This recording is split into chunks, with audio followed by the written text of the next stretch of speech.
such tremendous energy here around the art of film, not necessarily just what's going to get the biggest distribution or what's going to get, who are the biggest celebrities or whatever. It's just there's some real passion for the project and for the process and the understanding of the process that I haven't experienced anyplace else. And that's really nice because they know what went into making this, and they know, how fortunate you were to grab these stories and these, so it's been really positive, and it's a lot of fun. I mean, it's a lot of work, but it's been a lot of fun. At least for me, it is.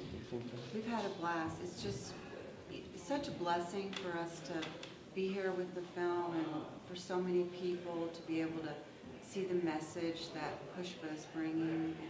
It's a remarkable achievement, what she's done at such an early age, and it's really an inspiration and very encouraging to a lot of people. It's the message of hope and kindness and goodness.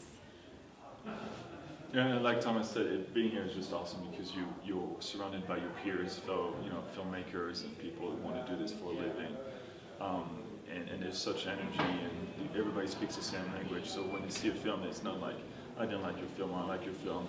No, they explain why. It's always constructive criticism, and they realize how hard it was for us or anybody else to make a film, period.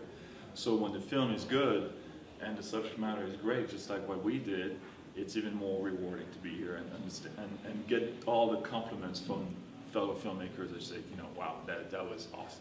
It was so by chance that the three of us even ended up together, really.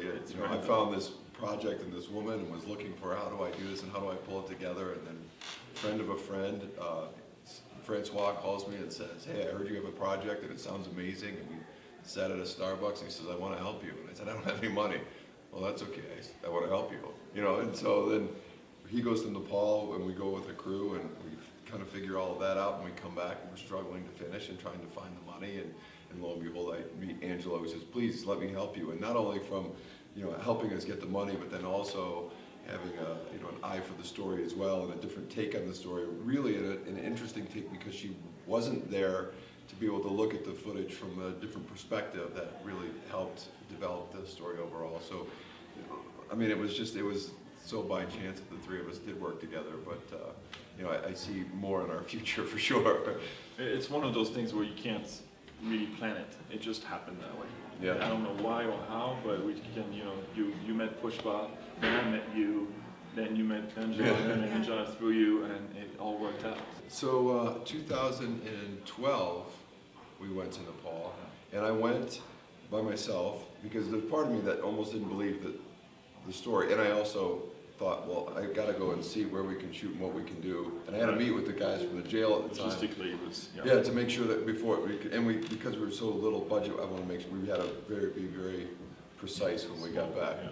So then we went back with the crew, and they were there 4.5 weeks or something, and we just shot nonstop, packed every day. Very, we had 2 cameras, and we were either 2 cameras on an interview or different places, and we worked really hard for extended periods of time. There's a lot of politics involved, especially we like shooting in some of the more sensitive places like the prison, and also Nia's mom was at the drug rehab center. Right, she was getting ready to get sentenced. When she's in those cuffs, she's getting sentenced that day. So they tell you, Thursday you'll be able to go there, and of course Thursday comes and say no, it's a no-go. So then you're back to square one and negotiating the why. We're not really sure, we can't go there, but I knew as a filmmaker we had to go there. We had to see the woman and the mothers behind bars. We had to go interview her mom.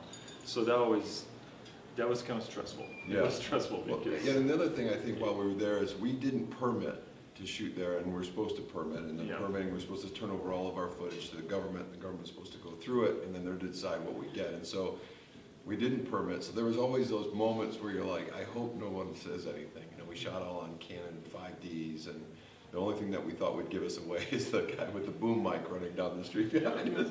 But at the same time, we've always walked that fine line where we never, and I think you see it in the movie, the film is about her mission, the kids, their stories, Pushpa's stories. We never criticizing the political regime or the way the prison system is being, run or anything like that. So even though if they had asked for the footage, I'm sure they could have seen that it's not about that. We're hopeful that we get something done in distribution outside of playing at festivals, but if not, we're still gonna continue on until we get the house built, so any help is appreciated. Even more so than as she won, because we like that. I mean, Yeah. We got a just won it. $300,000 head Yeah, start. yeah, that's a big deal. We had no idea she would win anything. Yeah, So now it's more reason to go all the way. yeah.